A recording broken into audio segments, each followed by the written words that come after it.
Hi, campaigners. Welcome to Campaign Mode, a gaming podcast meant for marketers to better understand the industry. We are your hosts. I'm Sammy Barnett, head of gaming at TMA. Morgan Bridges, account supervisor at TMA. If you have any questions, want to reach out to collab, all of our information is down below. And don't forget to like, comment, subscribe wherever you listen to your podcasts. We hope you enjoy.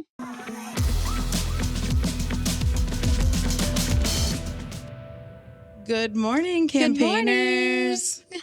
Or maybe good afternoon, depending on what time you're tuning in. We're coming to you from a cloud today, so welcome. It's a rainy, dreary day here, but we're excited to be here.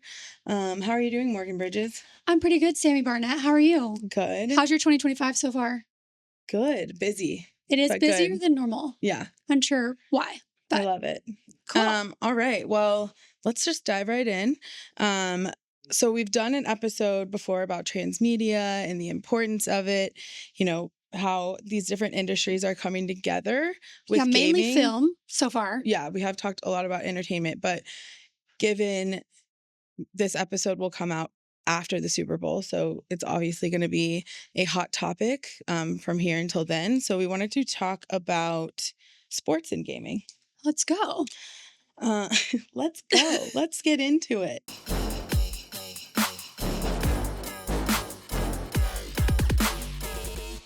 So just before we dive in, obviously esports is a sport in itself, right? But we are talking more for this episode around the culture side of gaming. Yeah. I think, you know, just with this audience and the type of content we're going to be talking about, it just makes more sense from a branded perspective to talk about that. All right, stat ticker. Do you want to? Yeah, stat ticker will start us off with a fun little stat. So we mentioned this before, I think in episode 3, but the younger gamers and the younger generations are actually huge cord cutters. I don't think that's a surprise, but 43% of them actually no longer even watch traditional sports. So we are quickly losing the audience that was, so massive in previous generations to gaming. Which is, interesting. But I think we definitely want to talk about why they're coming back. And I think, too, that the younger generations, as they grow older, we're going to start to see more and more people tuning into more gaming content than traditional sports. That is going to be interesting.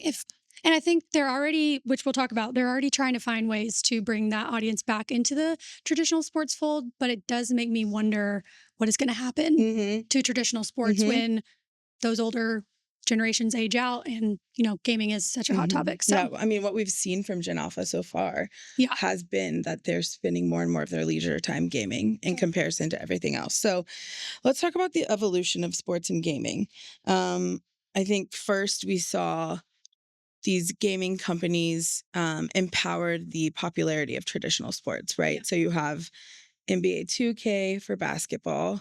EAFC, FIFA. Used to be FIFA for soccer or football. If you even go back to like backyard sports, remember like backyard baseball back in the day? So it's always been like this. It's always had its place with traditional sports in games. Totally. I think it's a very easy crossover functionality that, all types of people like to play. For sure. Madden is a huge one. College football just launched last year. They're about to launch this year for year 2. So I think I saw a lot of TikToks too around that season of everybody's husbands being lost to college football. So for our millennial nostalgic gamers, that was a big title. But so it's just always like it's a very natural progression to have a sports title in a video game. Easy to play. Natural Venn diagram of people. Yeah. Perfect video game to create. Yeah. It was really easy. Yeah. So if you as a brand are doing something in a traditional sport, like, you're showing up in the NBA or NFL, then it's an easy tie to then show up in one of these sports games. It's a really easy next step. You can kind of mirror what you're doing in traditional sports into a video game and create that red thread connection and meet gamers and sports lovers alike, right? Yeah. Okay, so we have our traditional titles. It's kind of like the start of everything. The baseline. I'd say baseline, yeah. And then you have athletes. right? They're kind of showing up in different ways. More traditional athletes. Yes. Yeah. So you have athletes who are investing in gaming, and then you have athletes who are streaming. So let's talk about athletes that are investing in gaming. Totally.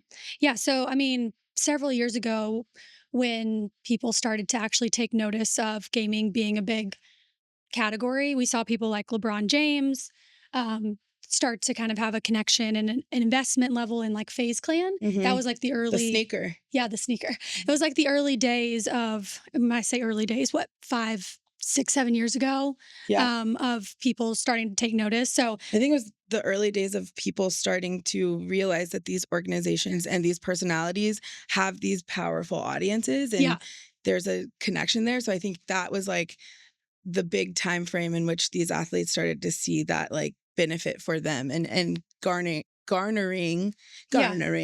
a new audience. We also saw like a bunch of, um, like different athletes and also sports teams. I can't think of a name, actually having like an esports org equivalent. So they were like, hey, Hmm.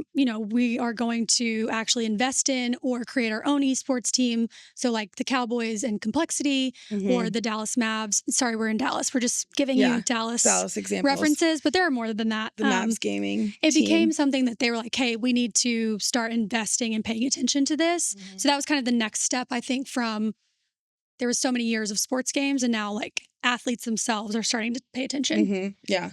And see the benefit in working with these teams. Totally. And then you have like um you have collaborations with actual like gaming endemic companies like a HyperX that Yeah. does keyboards. So HyperX is like top notch in keyboards, headphones. They're like your gamer tech. Yeah, they anything you Your need. peripherals, if you ever hear that. Peripherals, yes. So a peripheral is anything you need to game with. HyperX sells it. Yeah. And more. So much. So much more. But NBA Also, we're not star. sponsored by HyperX. No, but if you want to. Hashtag not spons. If you look at Gordon Howard from the NBA, he did a collab with Yeah. HyperX a while ago. So Yeah. there's I think Just we've different made this examples. point, but yeah, athletes are not only seeing the power of the audiences, but I think the power of their bank accounts Of from their bank working with these accounts. companies. So that's kind of like how they get involved from a Yeah. partnership collaboration. But then we saw a slew of athletes starting to stream, like creating their own Twitch channels. I loved this is, more so now. Like I think we've said this, but the just chatting feature on Twitch is like the number one category.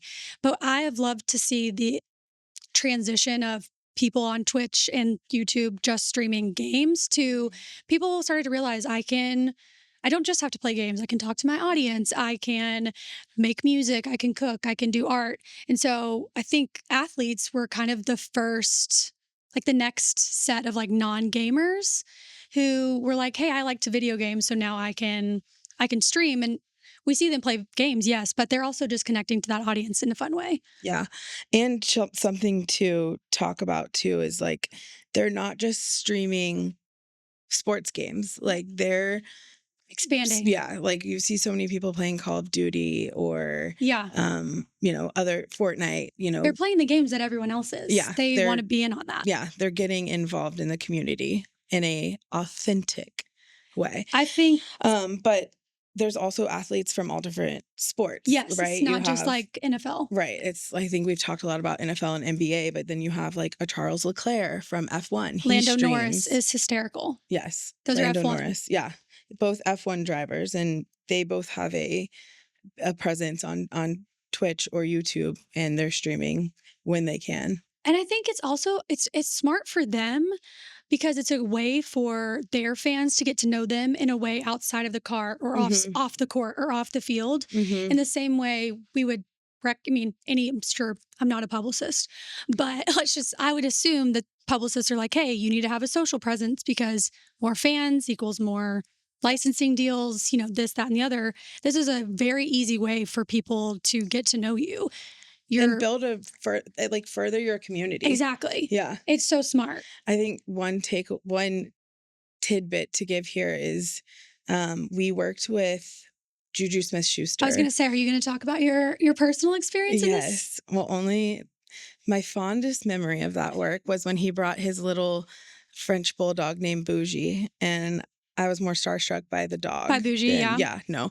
But we worked with Juju Smith-Schuster on a brand, and basically a winning consumer got to come play him at the Pittsburgh when he was at the Steelers at the Pittsburgh Stadium.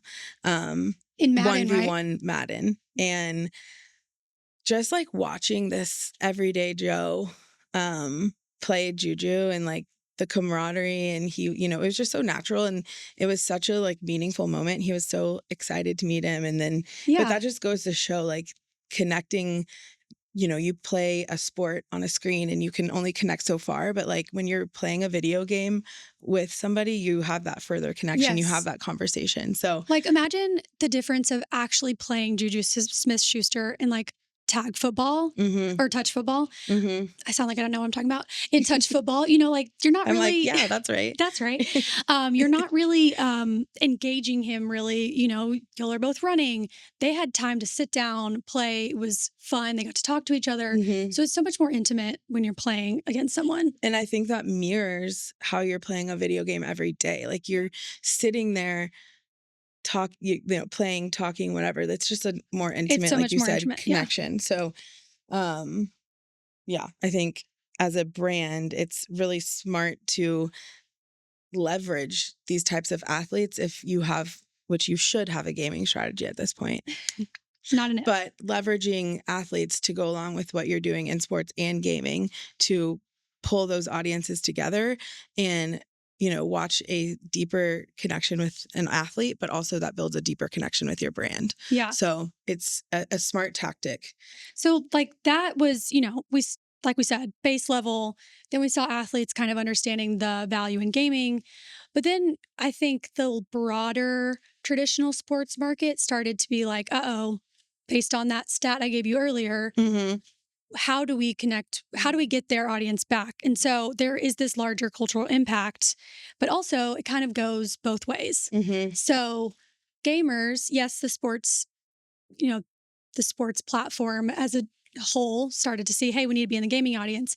But we also see streamers and gamers themselves who are sports fans and have started to kind of cross over into that kind of like a mutually beneficial partnership amongst the two of them. To kind of capture new audiences on both sides. Yeah. An example would be, not to harp on Dallas again, but Tim the Tap Man and the Cowboys. Yeah. Always been a Cowboys fan, even though he doesn't live here. But he, he became part of the Cowboys organization at one point. He's gone to games, been on the sidelines, ninja with the Detroit Lions. Yeah.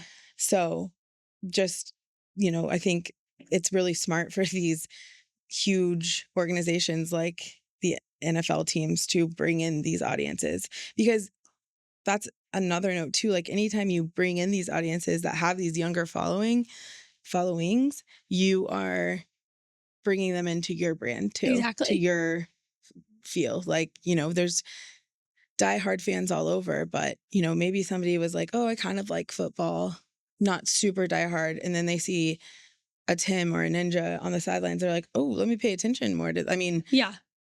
And not gaming, like think about Taylor Swift and the Chiefs. Exactly. Like, it's a good way to bring digital audiences into your fandom. And I will say that I think the NFL has done the most work to capture that gaming audience.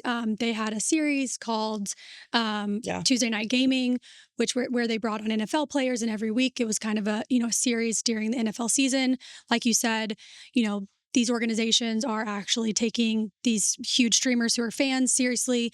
I think other sports, the NBA, obviously they have 2K, so they're going to lean in there.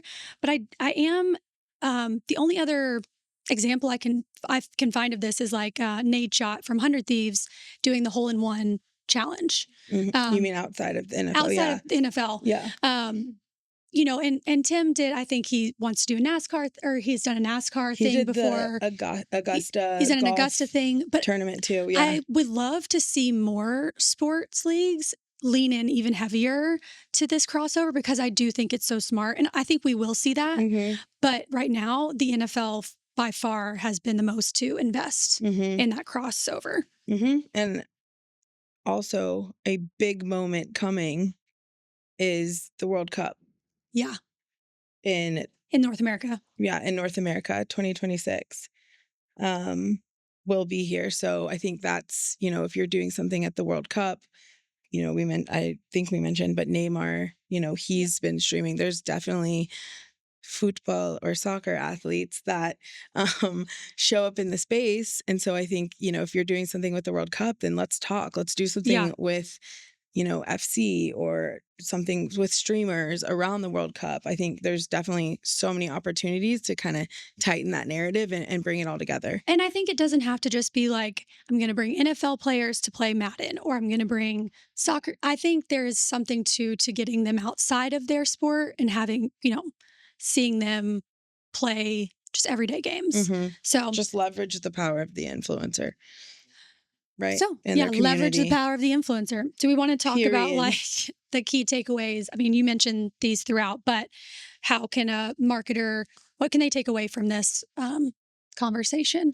I think first and foremost, always, I'll say this probably every episode, but always leverage gaming as a priority marketing initiative for you. We should just make that a sting. Yeah. Just like maybe a button. Yeah. Just make it a priority. I think key takeaway number one would be if you're already showing up in sports, there's a clear way to transcend that message into gaming and get so many more eyeballs on what you're doing. Yeah. I think also sponsorships and brand activations in a game. Mm-hmm. So like she said, if you're already partnering with or in a certain field of sports, I'm not using the right word, in a certain field of sports, then it's really easy to like try to find that game equivalent and get what you're doing outside IRL into the game itself. Mm-hmm.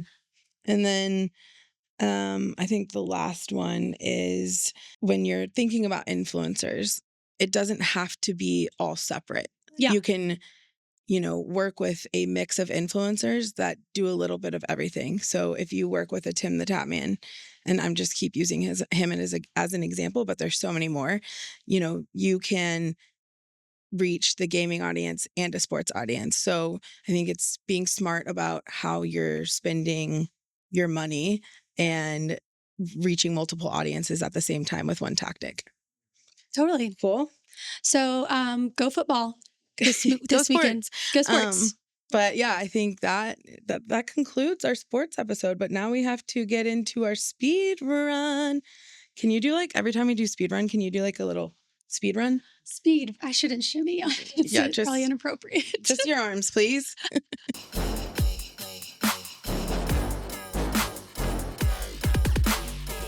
Speed run is what's happening now. We recap newsletters. The sources will be in the description, but just quickly recapping articles for you of what's happening in the space right now. All right. Mr. Beast Games on Prime Video set a viewership record with 50 million global viewers in 25 days, becoming the second most watched new series of 2024 behind only Fallout. This highlights the growing power of retail media networks as full funnel marketing platforms where entertainment, commerce, and data converge, offering brands a major advantage if they adapt. Transmedia. Hashtag transmedia. Okay. In an effort to cater to Gen Z's values, PA Consulting has created the new Lattice controller, combining sustainability and customization to appeal to young gamers. While gaming often prioritizes performance upgrades, the Lattice controller focuses on enhancing the gaming experience by reducing waste with AI-driven design, simplified repairs, and easy upgrades. Say that 10 times fast. But I think just to recap there, a lot of controller updates we see are, like they say, gameplay, game-enhanced performance. This is all about what you need, the design, the sustainability. It's more, I think, falls into the cultural side than the competitive. Totally. Differin, the acne care company, has been making moves in the gaming space and most recently became the first acne brand in Roblox. The launch of its Level Up Lobby, an interactive space featuring mini games like Foam Blaster, Zit Zapper, aims to educate players about acne care. Players earned in game rewards and exclusive items with bonus power ups available by uploading receipts from real world different purchases. For a brand that you would think wouldn't fit in gaming, they're doing it right. Yeah, they Also, figured it as out. a pimple popper enthusiast, the original simulation game that I played, Zit Zapper is where it's at. Okay, in times of disaster, the gaming community has proven its ability to come together and make a real world impact. We've seen initiatives from Call of Duty, Riot, and so many more companies to support recovery efforts for the devastating wildfires in California. Both Riot Games and Call of Duty have launched in-game fundraising initiatives where 100% of proceeds from specific DLC packs and in-game purchases will go towards relief efforts, enabling players to contribute to the disaster recovery while also playing their favorite games. Love that authentic way to raise money. Hearts go out to everyone in California affected, but I think Yeah, I love to see the community coming together. totally. All right. And that's our quick little snack size episode this week. Yep. See you next episode. Thanks, Sammy. Bye. Bye.